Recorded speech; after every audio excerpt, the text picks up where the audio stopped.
That's what I try to teach the kids and subvert their minds by breaking their assumptions about a lot of this stuff and kind of getting the sense of, yeah, when you think about it that way, there is a kind of religious dimension or cultural, culture to our engagement with celebrity. Welcome.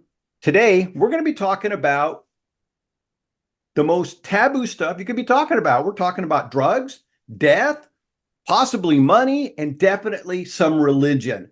My guest today, Gary Laderman. Gary Laderman is a Goodrich C. White Professor of American Religious History and Cultures at Emory University. Gary, welcome. Hey, great to be here. Thank you. Appreciate it.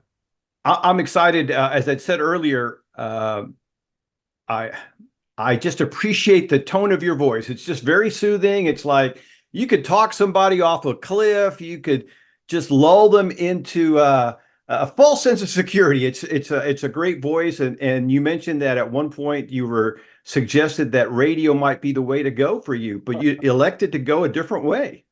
That's right. I think I still like to talk, but it's mostly to a class full of students and not on the airwaves. So yeah, I have heard that for a while, but that's a nice way to put it. Although I'm not sure I'd be very good at some of those things. All right, so I got to ask you a little bit about your background. I mean, how did you get into this? Oh, I don't know if it's obscure, but definitely different. We're talking religious, we're talking death, we're talking a term that I've not heard until I started reading up on you, something that you refer to as sacred drugs. So, how did you go down this path? That is a long story, but one that I've learned to condense. I did write a memoir too, tried to be ironic with the title, which was "Don't Think About Death," a memoir on mortality. Yeah, the short version really is the topic of death was pretty early on something that drew my attention. And that may have been tied to, early childhood experiences that I think a lot of us had with grandparents dying. And for me, it was interacting with our rabbi in a very Reformed Jewish congregation in Los Angeles. Um, and I must have been, 10 or 11, and my father's father died. And we were in the backyard, and the rabbi just sort of said, um, what do you think the meaning of death is? I was a young kid, and I didn't know, what can I say? And then, I mean, again, just sort of putting this in a shorter version, he just said to me, well, don't think about death. Life is for the living, and, you got to move on. And somehow that was a kernel. Um, that grew in my intellectual curiosity that really came, I think, to the fore as an undergraduate. I was originally in psychology, thinking I'd be a therapist, but realizing again midstream that was not the way I was going to go, and I started taking these religion courses, which completely drew me in, and got me very intellectually stimulated in ways that I quite enjoyed. And so religious studies became the framework within which I started exploring first death and then some of these other topics. That's a little background there. Oh, it's great. Thank you. One of the things that caught my attention at your website is I think there's and I didn't get to read it, but the title caught my attention, and that is that the Civil War changed the way that Americans looked at death. Give me your thoughts on this. Ooh, I could write a book on it. I did actually. Uh, that was my dissertation, looking at the impact of the Civil War on people's attitudes towards death, ideas about death. But I think what was a little unique, this is not lunchtime conversation, by the way. Uh, But what was a little unique in my work as a graduate student was that I really focused on the corpse and what people did with the body. Oh, So, interesting. so the Civil War changes everything. There's before the Civil War and after the Civil War, and I'll just sort of reduce it down to one word, which is embalming. Before the Civil War, really not much embalming going on. After the Civil War, it becomes the cornerstone of the funeral industry, which really emerges, a few decades after the Civil War, but really takes hold in the early 20th century. Yeah, that's incredible. And you're absolutely right. What an interesting uh, outcropping of all that that embalming came out of there. And as you said, it becomes a cornerstone of this whole industry. And the whole funeral industry, definitely a useful industry, but yet they prey on, as far as I'm concerned, this is my opinion. They kind of prey on their customers, right?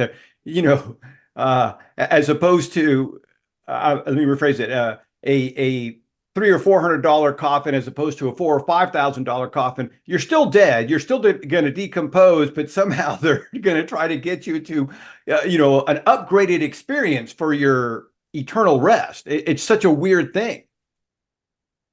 It's a very weird thing. Let's start there. Think about what we do with dead bodies. And think not only about America, but across different cultures, which is what I try to do in the class I have been teaching for about 30 years, called Death and Dying. I try to really first go cross-cultural on the students and comparative, and then we dig in to American history and the contemporary scene.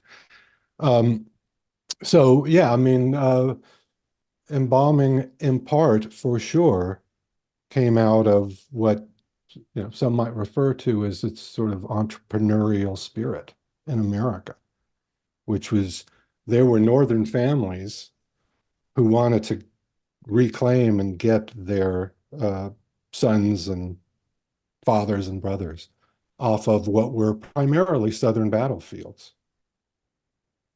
And so, we're not talking refrigeration here. There weren't a lot of options. Some people would try to put like bodies in casks of whiskey, some kind of preservative, but Sure. the people on the battlefield who learned the art of preservation.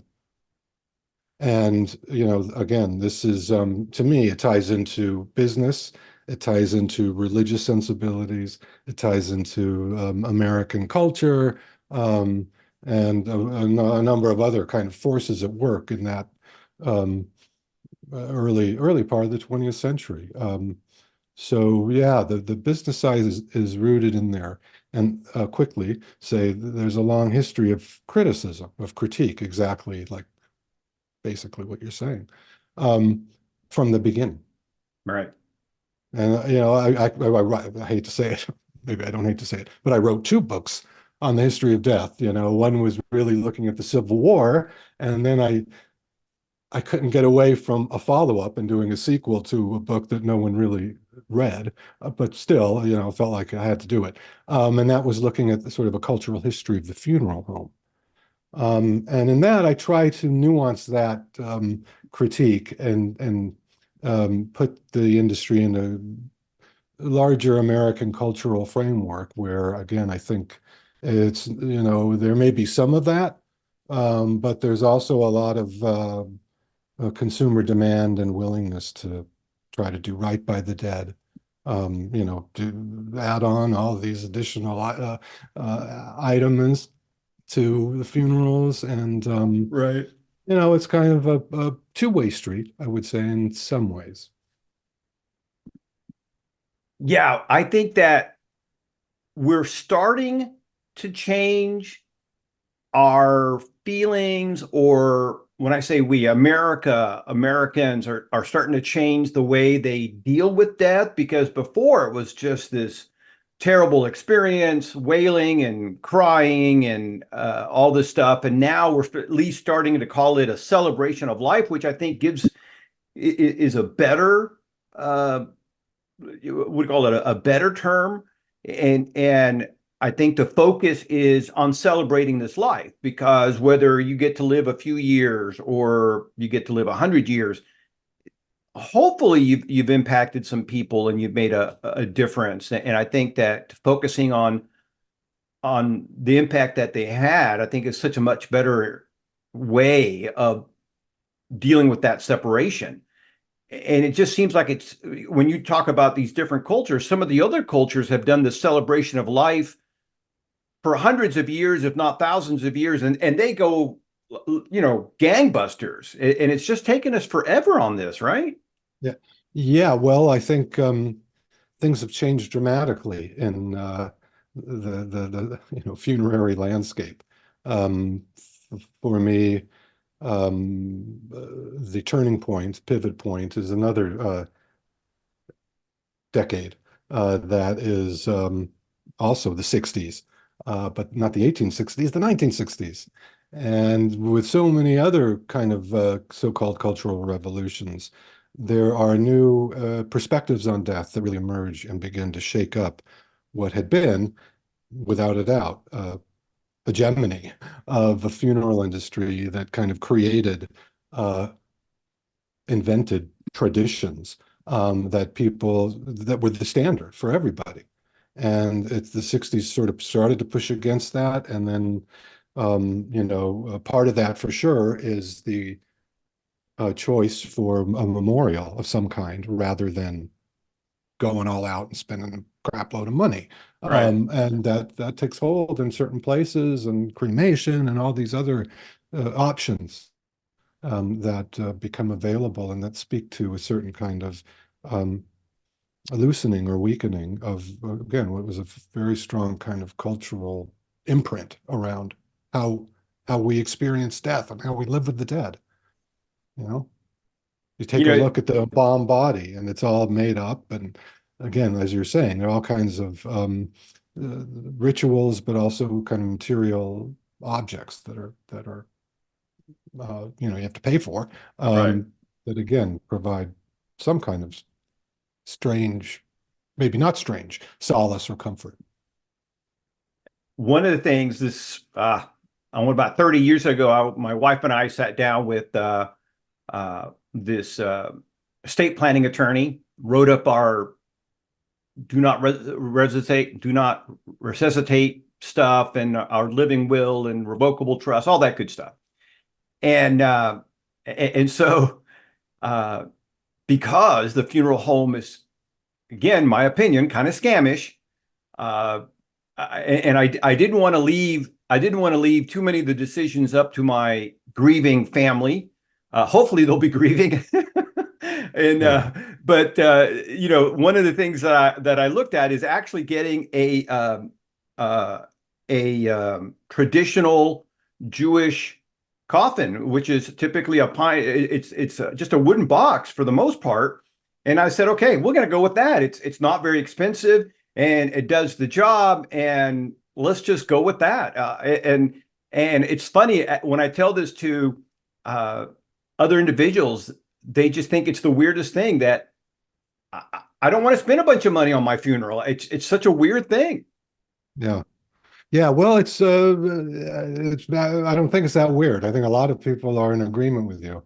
And it's again, helped to change a bit of how people have chosen to take care of their dead and grieve, and who's in charge.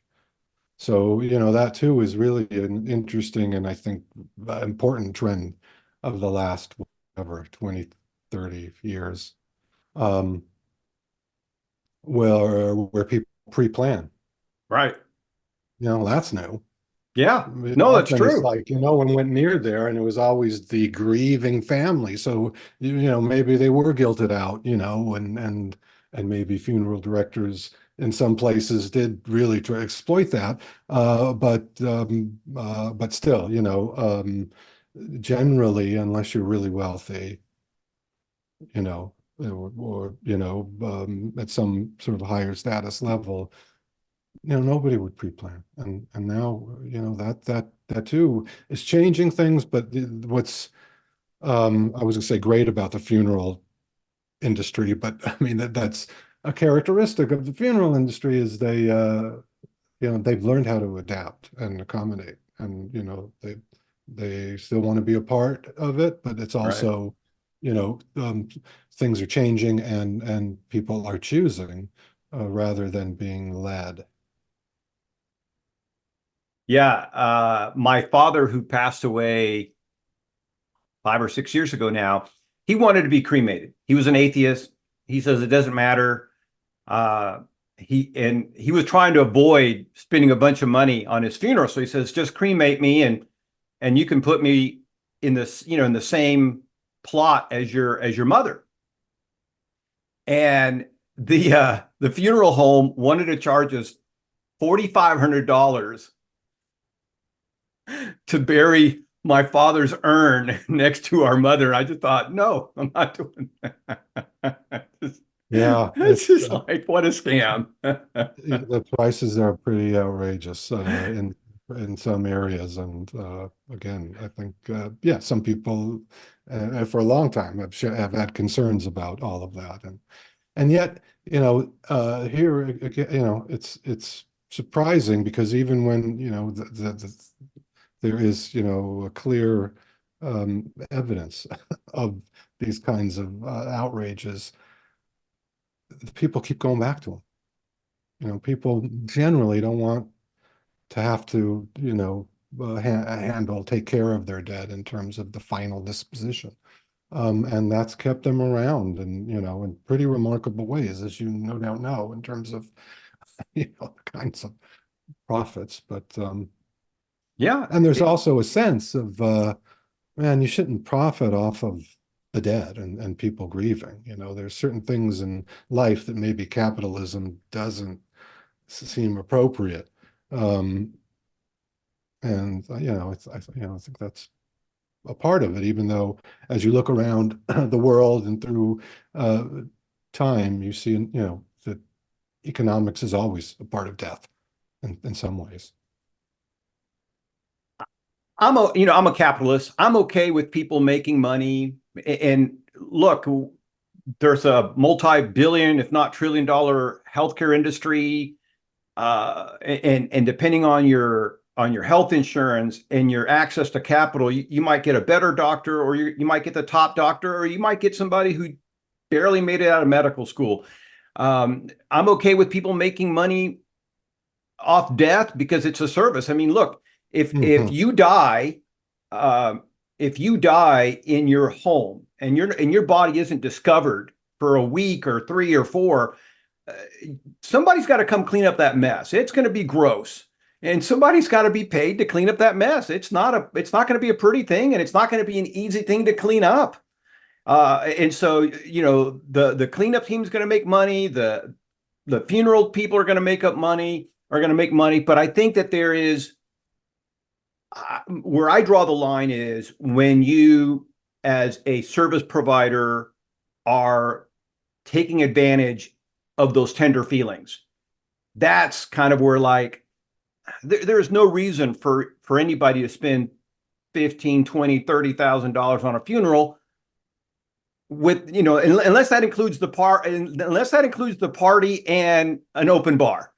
Right, okay. Getting into details. Yeah, yeah. Right. Well, look, just to get back to history, before the Civil War, it was a community affair and a family affair. So the dead body was like right there, and people came together and cleaned it, washed it, got it ready for burial. And, that was part of the intimacy of death pre-Civil War that, many people would say is completely lost. That intimacy, that again, some earlier time had with their dead. Now we have doctors and funeral directors and coroners, and we're in many ways very cut off from that reality in that form. And it reminds me, again, thinking about the amount of bodies that everybody had to deal with during the Civil War. Flash forward to the pandemic, where we almost had the same thing. Uh, you had just massive amounts of bodies that had to be disposed of. Everybody was terrified of spreading the COVID virus. I had a personal friend of mine who was not allowed to attend their family's funeral.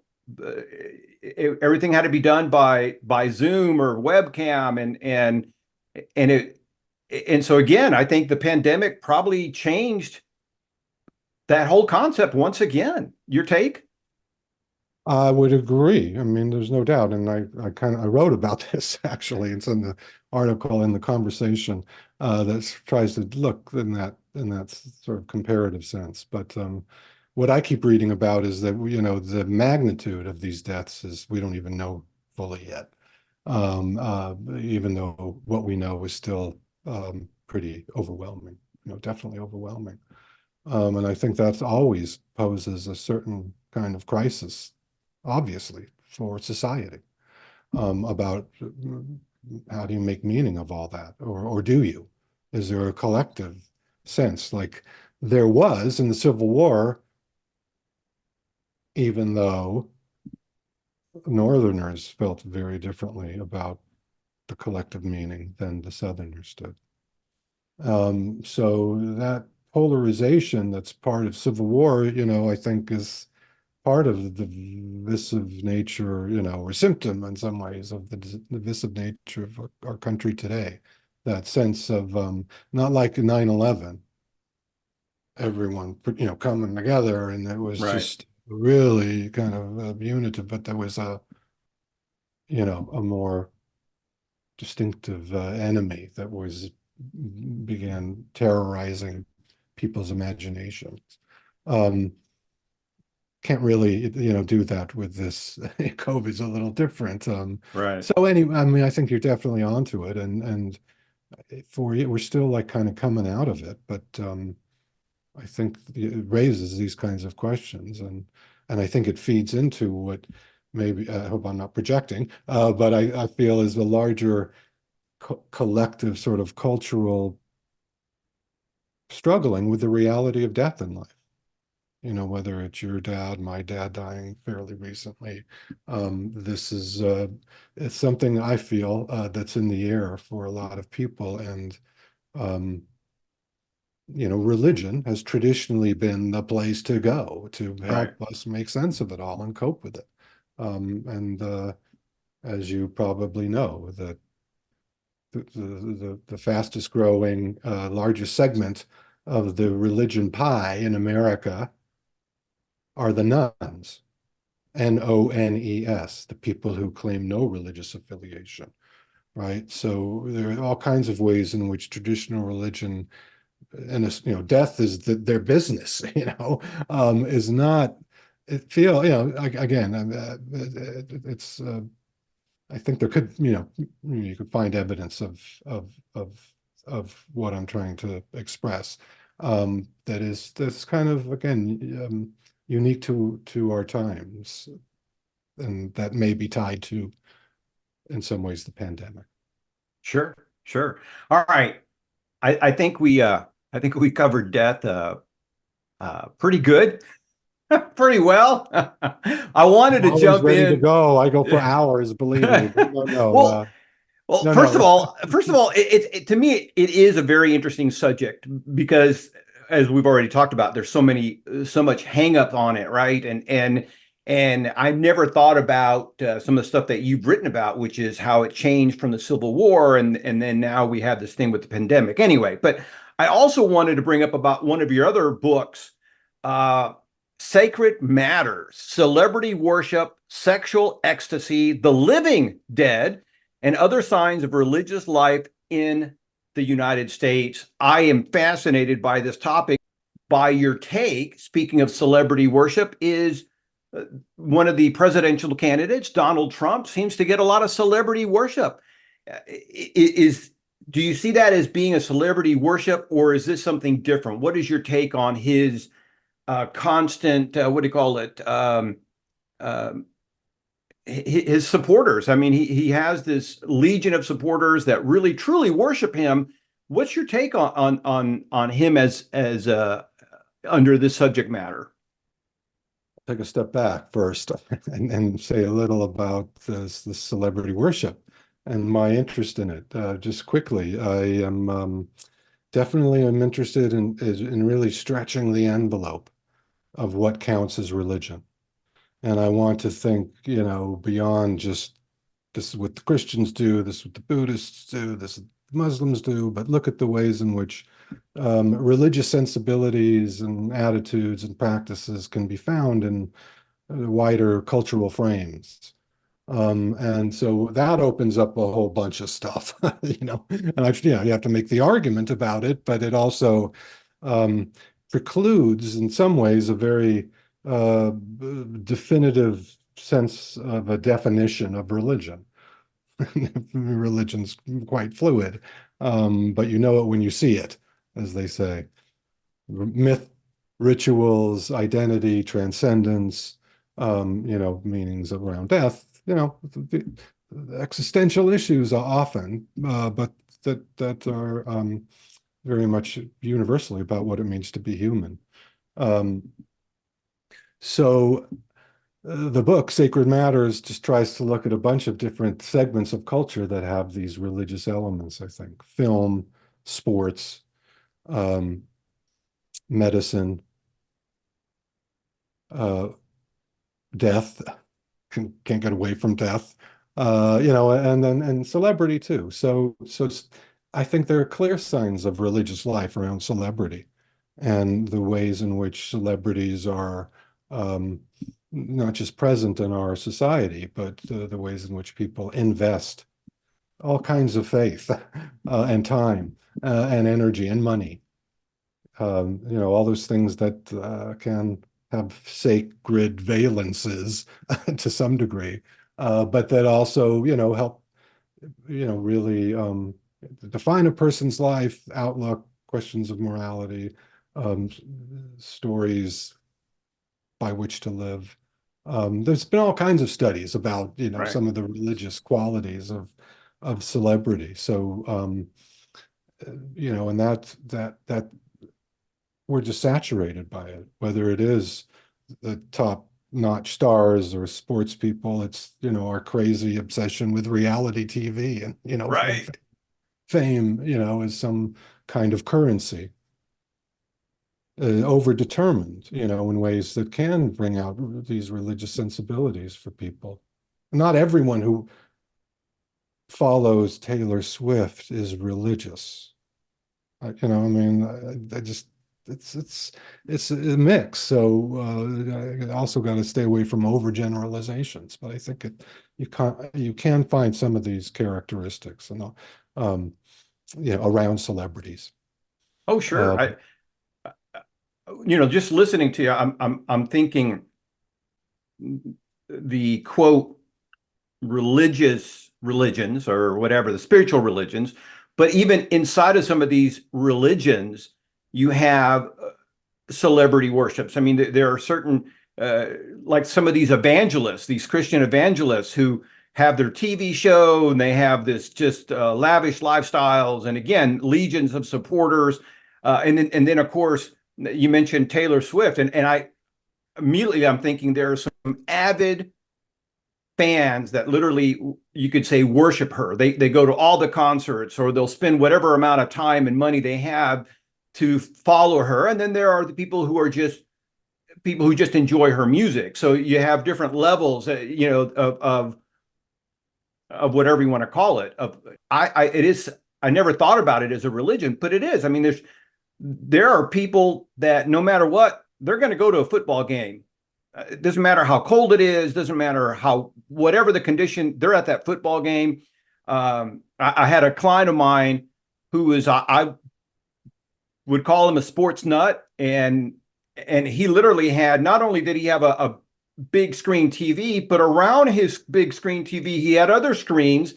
So at any given time, he'd be watching, yes, 10 different I sports. can't do that. Yeah. I can't do that either. I mean, but he got off on that. That was, to him, not only was that an entertainment, but based on some of the stuff you're saying, there might have been a religious outlet for them. Hey, I mean, that's where I'm at.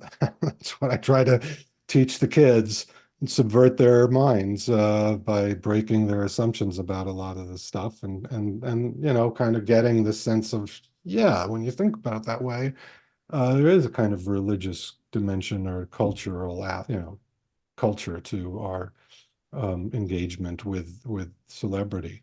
But then also, you're right on, and I think this is a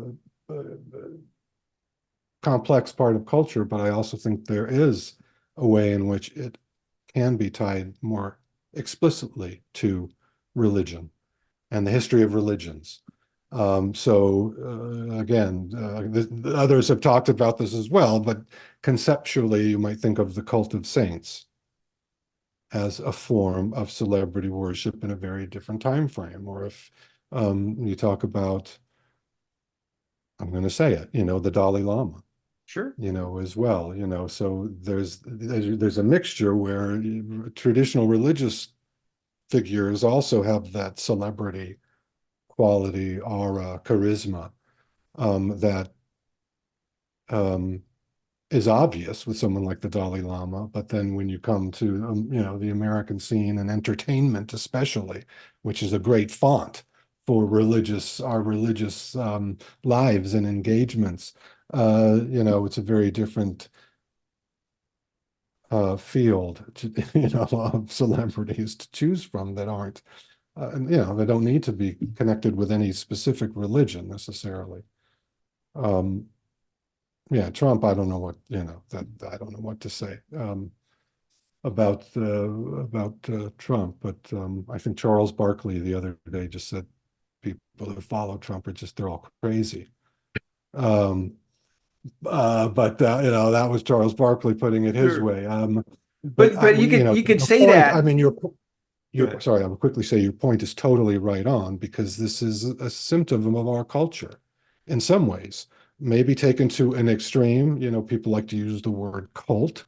Right.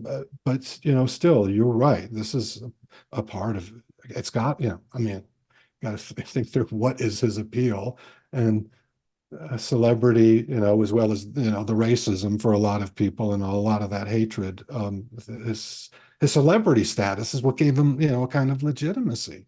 And, his business stuff, okay, but still, the celebrity was a factor, I think. No, absolutely, absolutely. Again, whether you like him or not, he knows how to handle the media, and I think he does it really well. Uh, when you look at some of the things that he does, that again, I think he does well, the tonality, whether it's a bold-faced lie or a truth, he says it with the same level of confidence and authority, right? So again, people hold on to that. And it's so funny too, because there's been a couple of different interviewers out there who,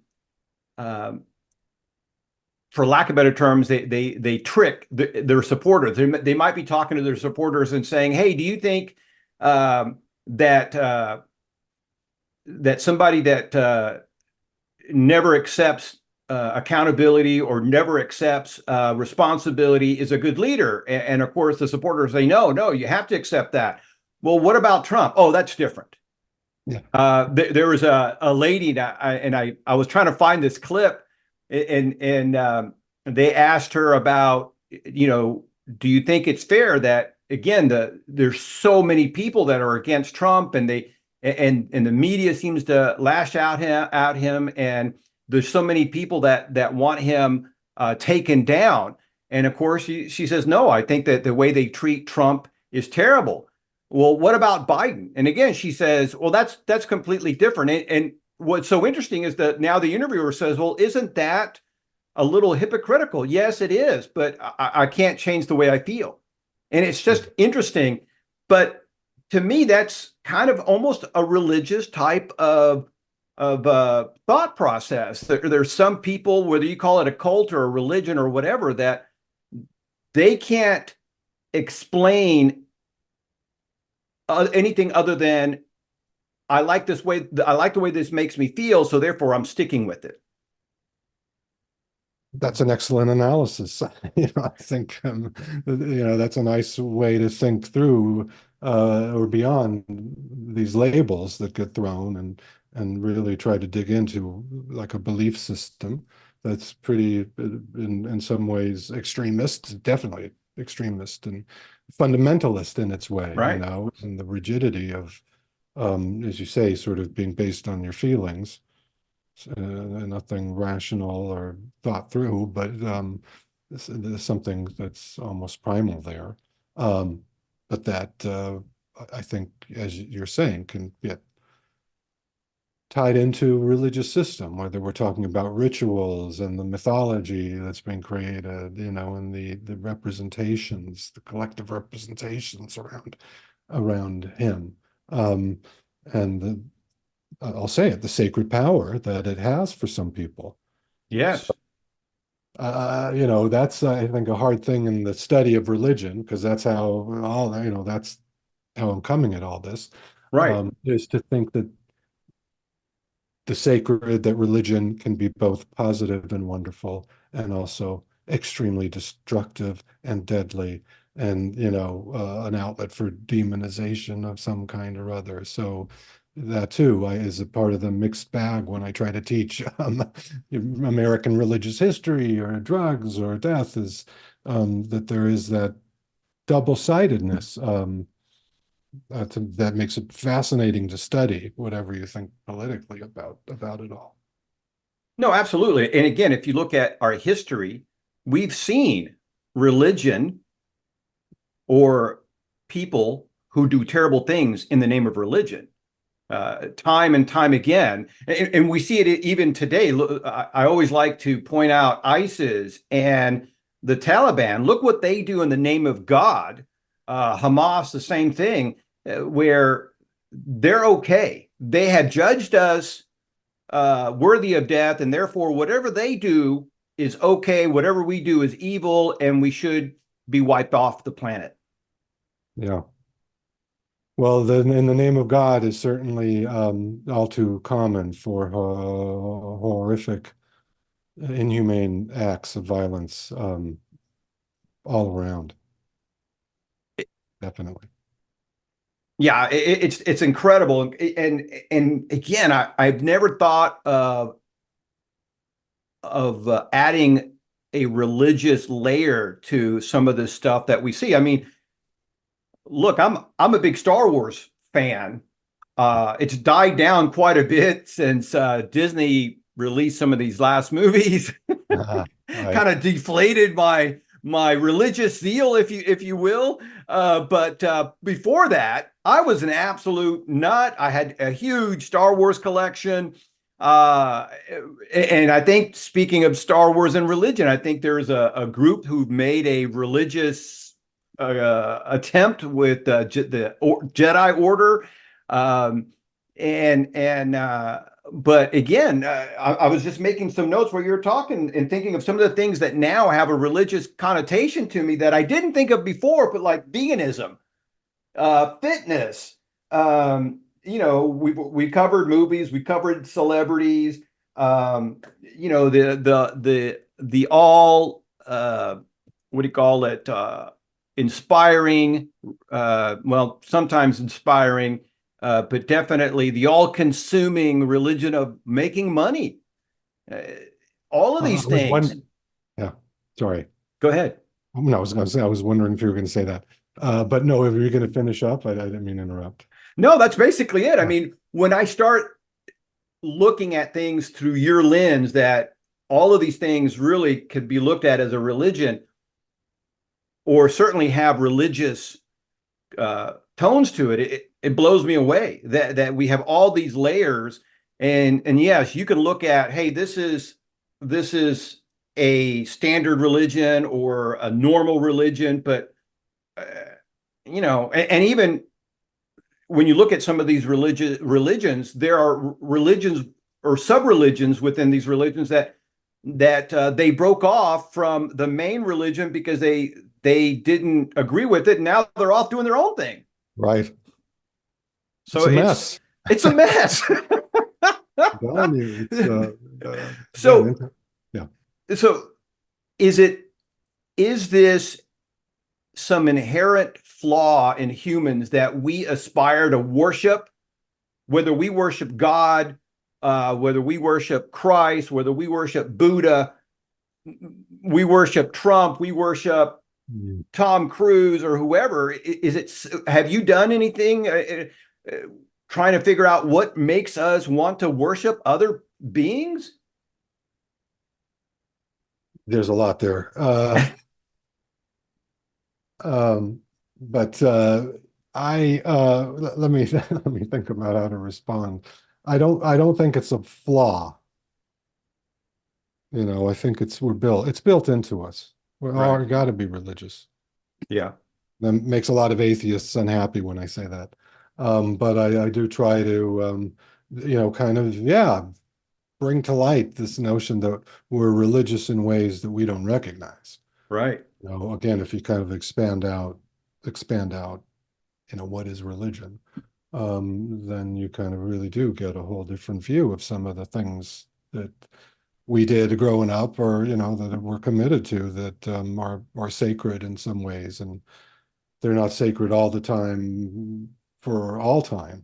But I think that's certainly generally a part of the nature of religion or religious life, is that it does modify and change over time, as through a person's life. And but that's I have a lot that I write about with Star Wars. Another really set of films I write about that are related to death, to go back to that. It was in an article, it's also in this book, but the article is called The Disney Way of Death. And so, I do, as surprising as that may seem, those early Disney films up until, until he died, which is in late 60s, I think. Um, all of his films, a lot of them are obsessed with death. They're just like everywhere in the narrative, and a part of that universe. And anyway, so it is trying to tease out these religious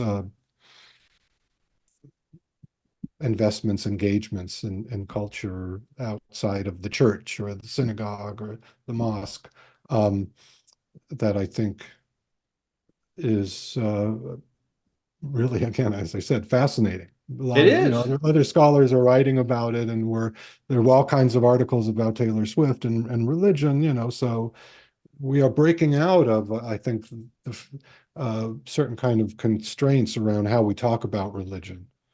That is also, I think, part of, at least for my world and sort of in academia, is really bringing up, again, all kinds of forms of religious life.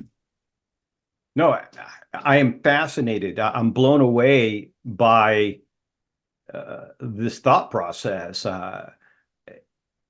You should take a It's class. I should take a class. I should come Yeah, down come and on take in. your It's class. online. All right, I'll have to check it out. All right, let's thought. Let's. I want to hit on the other type of taboos. Let's see. So far, we've talked about death, celebrity. I want to get into something that you refer to as sacred drugs. What are those? Yeah. Well, again, I'll keep it brief and we'll see where we go. But it's Sacred Drugs is a class that I teach at Emory. Um, but it's also a book that I'm writing that is basically looking at the connections between religion, religious life, and drugs, and particularly psychoactive substances. So, as you know, there's a great deal of enthusiasm and interest around psychedelics right now. But that's just one piece of what I'm trying to get at. Um, and in addition to psychedelics, I am interested in some of the religious aspects of coffee. as well as cannabis, as well as alcohol, as well as tobacco, as well as pharmaceutical pills that are psychoactives.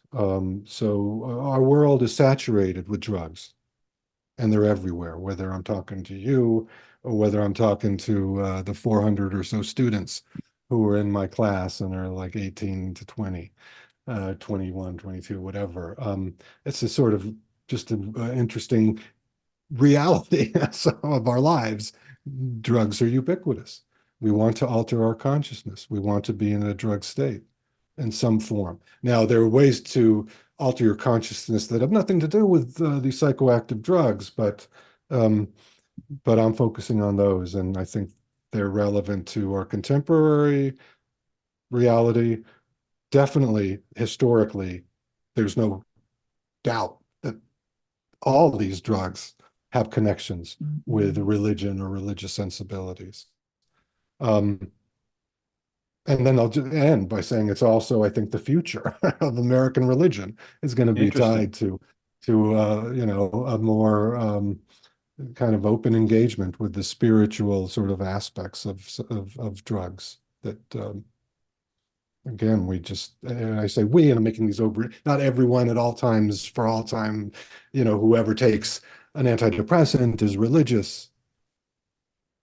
But again, you know, you can, But they take their antidepressants religiously. exactly. I mean, and I mean, I don't mind to, yeah, I mean, not to make fun, but also absolutely like the ritual of taking that antidepressant every day, whatever it may do neurochemically, is about, I think, stability and order. And that is definitely what religion provides, you know, Yes. not extraordinary experiences necessarily, some kind of mystical connection with the divine, but also I got to get through the day. And there isn't chaos all around, you know, us, you know, that's closing in. There is, you know, kind of a great deal of stability that comes out of that daily ritual. And again, that's not reducing it all to placebo. It's, you know, there are things going on, but there is faith, as well as other things that I think speak to what I refer to as a sort of, you know, the pharmaceutical religious culture that, you know, that has changed our lives. Yeah, absolutely. And again, this idea of drugs and religion isn't crazy. I mean, we again looking at our history, the Native Americans used to mix drugs and part of their religious thing, right? Peyote and some other things. Uh, some other cultures have done the same thing. Around the world, Yeah, you know, it's just you basically, it's difficult to find, you know, not every society, but many societies have various drugging agents that alter consciousness. Whether we're talking prehistoric or early modern, or certainly the changes of the modern world have made drugs even more available, powerful, prevalent. But still, indigenous cultures in the Americas generally, whether you're talking about ayahuasca in South America, or as you're saying, peyote in the Southwest, or tobacco across the board, very religious substance, unquestionably. And again, so these are fascinating histories to follow um, cannabis globally as it makes its way, you know, right. to various continents, and then how it gets into North America. The histories are fascinating, but they often intersect with religious values and religious concerns and questions, whether it's, yes, this can enhance spirituality, or no, this is a product of the devil and, you know, must be prohibited at all costs. Um, so there, you know, you know, that's what I'm saying is like this, and others have said too, it's a part of, you know, being human is this drive. When someone referred to as the fourth drive in humans, which is a drive for intoxication. This is a book by a guy, Ronald Siegel, who was a psychopharmacologist, definitely on the science side, but makes the argument that in addition to drive for sex and food and water, there is this fourth and often overriding drive that is tied to the drive for intoxication. And then quickly, and then, which makes it, to even, blow your mind even more, perhaps, is he grounds a lot of this, of course, in the fact that animals do this. Clear evidence of animals very um, proactively finding the fermented fruit or other kinds of natural substances that, you see the behavioral changes in some of these animals. So as a part of our evolution, it's really fascinating to think, and I could go on and on. But Well, and funny you should say that because as soon as you said that, uh, I thought about there's a video um, about elephants getting drunk. They find that fermented fruit and and yeah, they get stoned. yes, sure, no, and not, yeah, the goats and coffee beans or dolphins Right? and blowfish. I mean, across the animal kingdom, Yeah, insects, mammals, all kinds. I'm not an expert, but you certainly can find it in all kinds of scientific studies, and so that gets you thinking. absolutely. And I just thought about, there's the monkeys who eat the coffee beans, and then the humans come around and harvest the coffee beans out of the monkey poop, and it's supposedly one of the best, most expensive coffees in the world. I Yeah, mean, yeah. Well, yeah, you can find stories about that as it relates to so-called magic mushrooms oh yeah, in Siberia, where there's a cycle that whether it's drinking the urine of a shaman or the elk or reindeer eating also the shit of someone who's had mushrooms. It's odd, but it gets into sort of the natural cycle of things.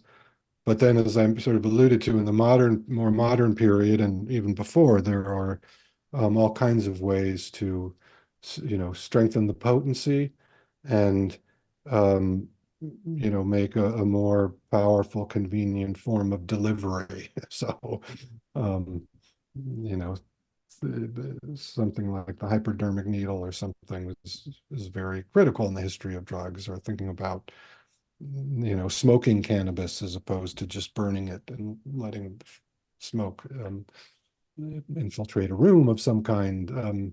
So yeah, I mean that's a long way from drinking piss, but it's I mean we've come a long way, and soon again the pharmaceutical companies will just have it all figured out, and as they're doing with psychedelics now.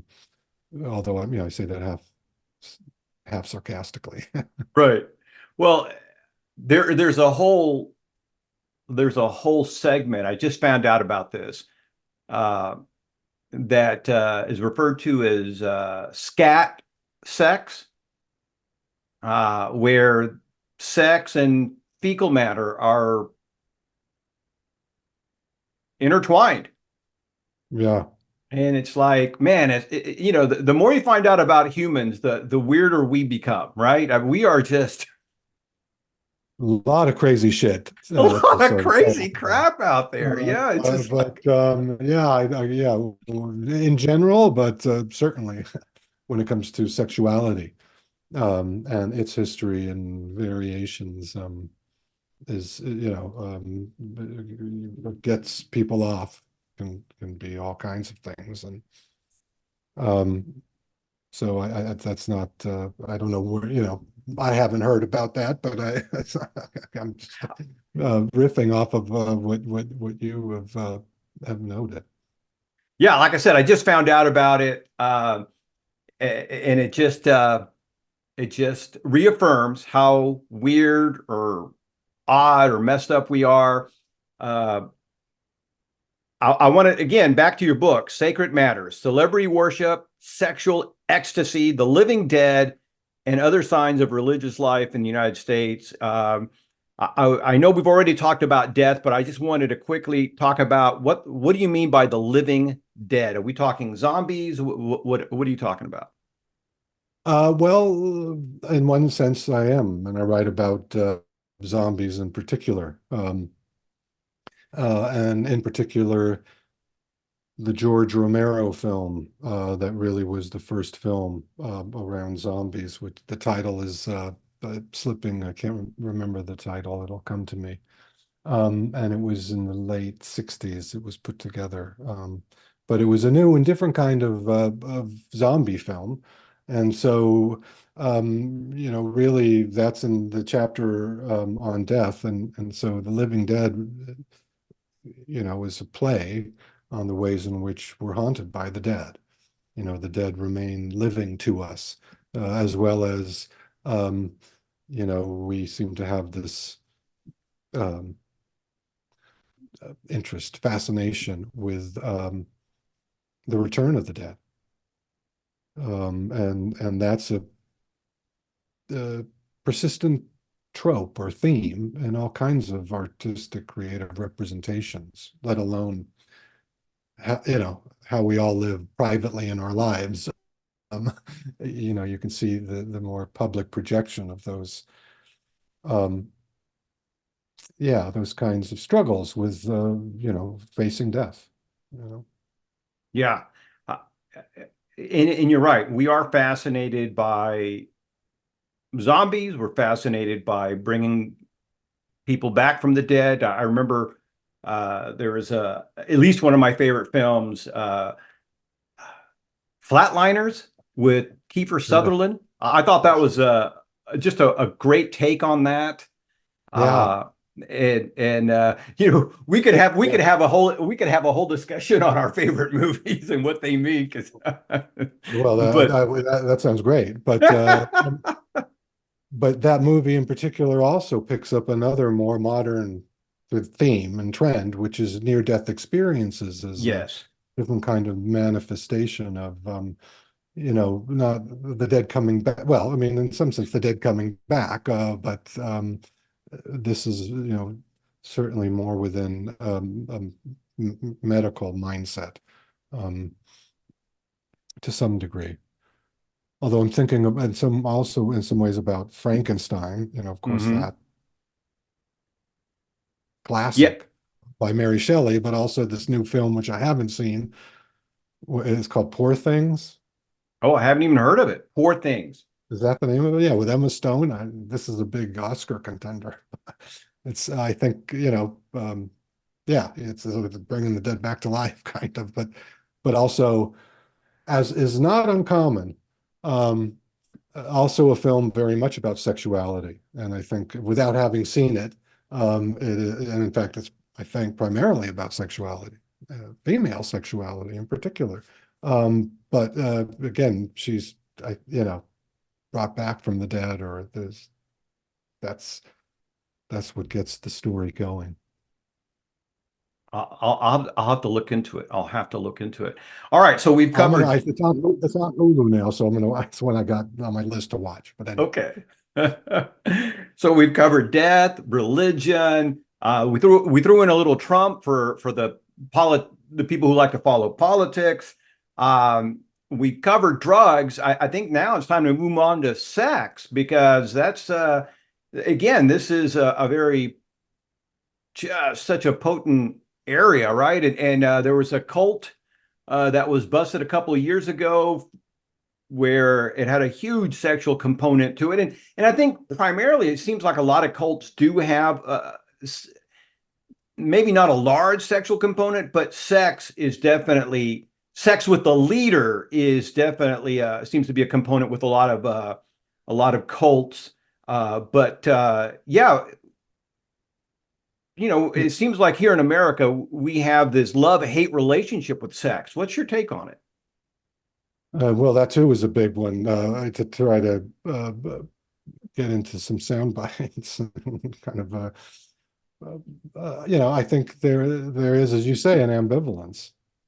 On the one hand, there is a strain that's very, in some ways puritanical, that sex is taboo or that there's only um, certain proper forms of sexuality, that these is often tied to religious sensibilities in some ways, and very, if I can throw out the word, heteronormative, right? Heterosexuality is the norm. That's what everyone should be subscribing to. Marriage is the place where sex should happen. So that I mean, again, I think that has deep and obvious historical roots. Um, Even though that too, since the 60s, obviously has, there's been seismic shifts around sexuality and not necessarily what's permissible, but what sort of, and not necessarily what we tolerate, but what, we're now discussing in a more public vein in ways Sure. that wouldn't have that kind of open public element or conversation. Even though without question there are constraints and questions of disproportionate power relations that are very much a part of tied into sex and sexuality, with no doubt. But on the other side is also a kind of free spirit around sexuality, much more open to all kinds of experimentation and variation that you also find historically, but is a much smaller strand.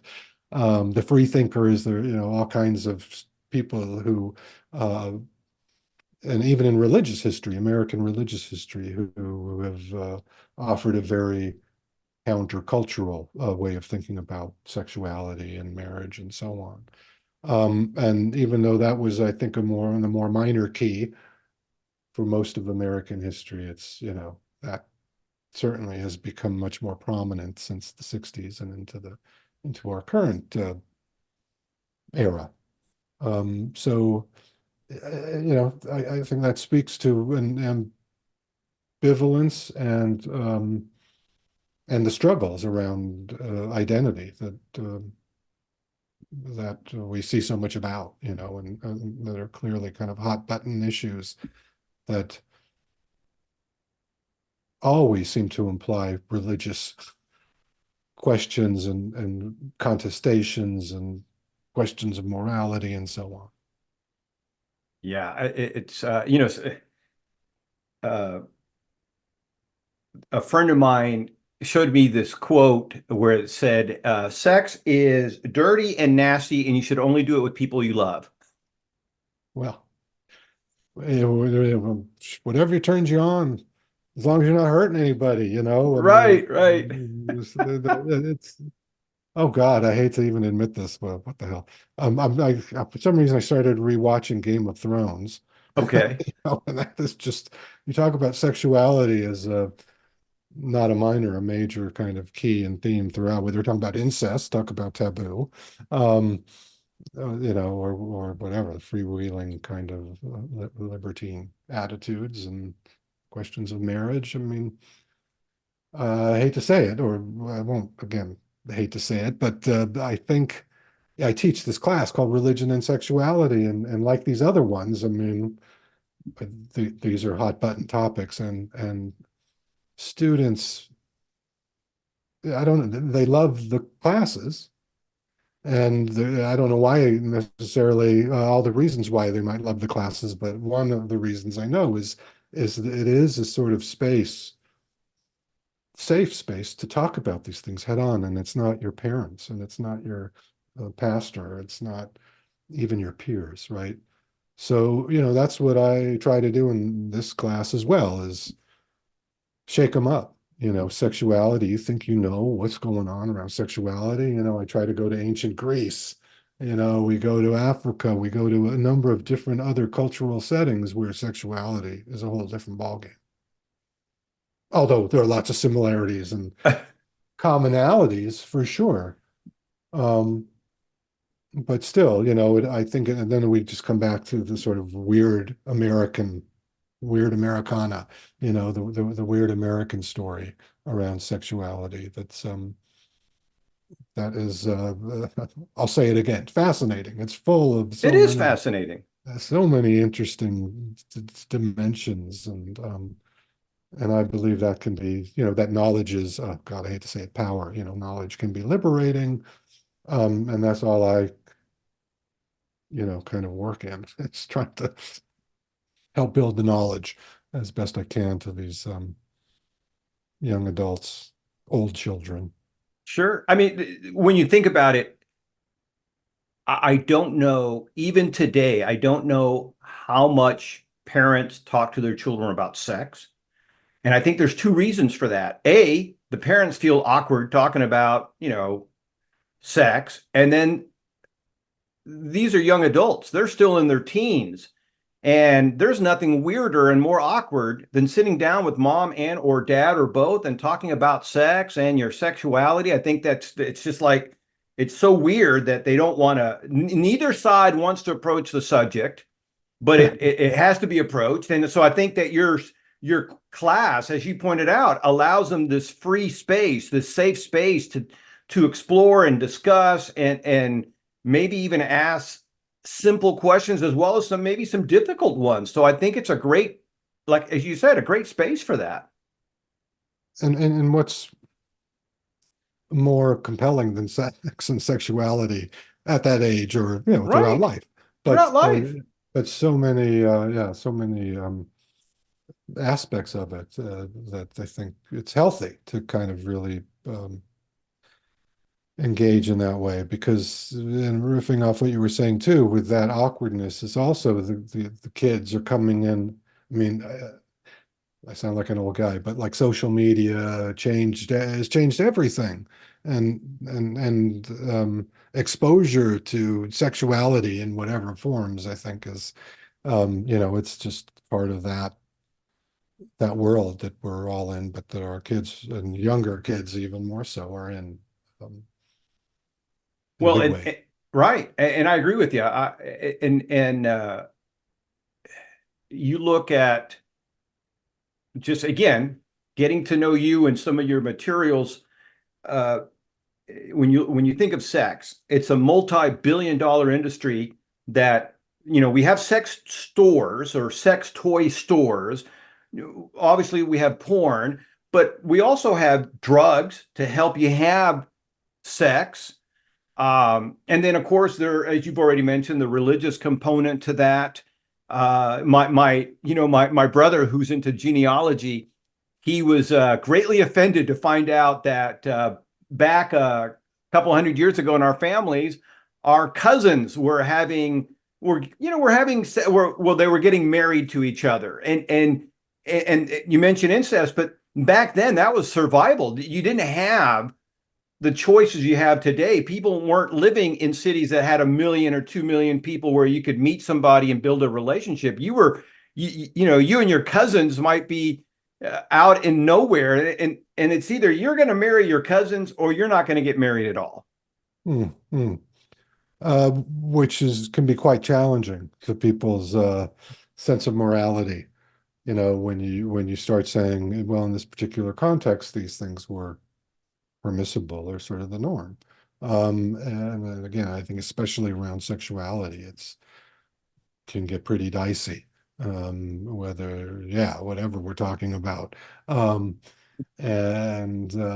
but, again, I still think facing up to that, or being able to find a place to process that, without necessarily, thinking therapist or whatever family, that there's just, you know, ways in which knowledge can be really helpful to kind of put that in a larger context and allow people to maybe temporarily step outside of what they consider to be norms and see some other life options that may have to do with survival. That may have to do Sure. with, cultural mythologies that were, dominating how people lived and what kind of moral code they lived by.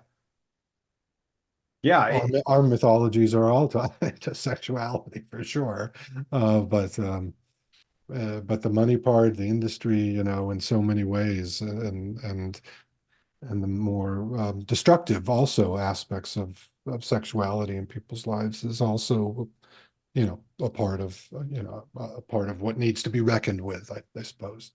Yeah. So in your class, out of curiosity, do you talk about like the let's say the power being an attractor, an aphrodisiac? Because it seems, again, at least here in America, I'm sure it's an international thing where you see powerful people obviously tend to do well, sexually speaking. Well, I don't put it in those terms, but I think power plays a role in sexuality in various ways, and that too has to be a part of how, you step back and try to think about some of these things. Uh, I think also that it's complicated, so that certainly that might be the more common assumption and what is more familiar, historically, powerful people, men and women, that's a kind of attractor sexually. Um, but I also, yeah, think there are interesting counterpoints to that where power is a turnoff, or, there are suspicions. And so, I'm not sure if that's just sort of the general case, but it's certainly something worth thinking about and seeing it. And I mean, the more familiar term that comes to mind, of course, I think I said earlier, is around charisma, which is its Charisma. own Yeah, form of power. And sure. and there have been all kinds of studies around that, and that is particularly a powerful quality in terms of religion and kind of religious organizations, whether we're talking big mega churches or the smaller cults. But charisma can, yeah, be a I don't know if I'd say an aphrodisiac, but it is It's attractive. be a part of a sexual attraction, no doubt. Sure. I mean, when you look at some of the biggest icons in in any category, charisma is a big part of it. For example, whether you like him or not, Elon Musk, he's charismatic, and he definitely is entertaining. And then you look at somebody like is it David Bloomberg, who ran for president? And if you put David Bloomberg and drying paint side by side, I think the drying paint might be more charismatic. Because here's a guy who spent like, I believe it was $700 million, but he's not very charismatic, at least not in front of the camera. And he owns a media company, and he Yeah. only garnered like 2% of the votes. This is back in, was it 2016 or whenever it was? And so charisma, super important, super powerful. I think it is attractive, right? Yeah, well, again, I think it's mixed. I Sure. mean, different things can around, can be labeled charismatic, or different forms of charisma can yield certain kinds of whatever desire or arousal. And so, yeah, I don't know about Musk at all. And I think it's very on the one hand individualistic, but on the other hand, certainly you can't deny the sort of cultural magnetism for whatever reason that is Elon Musk. Um, and when you were saying that, I was thinking, well, it's partly has to do with the fortune that helps to Sure. make him charismatic. I don't know if he was ever born with charisma, but then you counter, you made this counter argument about Bloomberg, who has all shitloads of money and again, no charisma, so that doesn't do anything for any kind of public. So it's in some ways, as much as it's an easy word to fling around, it's complicated. And one of my favorite sociologists of religion A guy named Max Weber, early 20th century, really spoke to. He's, as I said, sociologically oriented.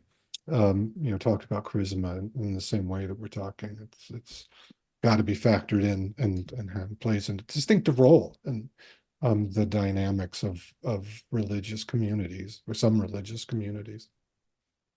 Yeah, and I think just like beauty is in the eye of the beholder, charisma is probably in the eye of the beholder.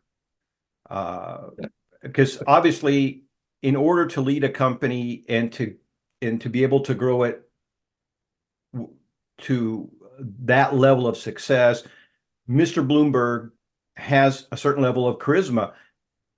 Maybe again, it's not in front of the camera. It's behind the camera. He knows how to run an organization. He knows how to get people to align with his values and get them to grow a company. And so maybe Elon Musk feels more comfortable in front of the camera. He's done more speaking engagements. Therefore, he's going to be more charismatic in that sense.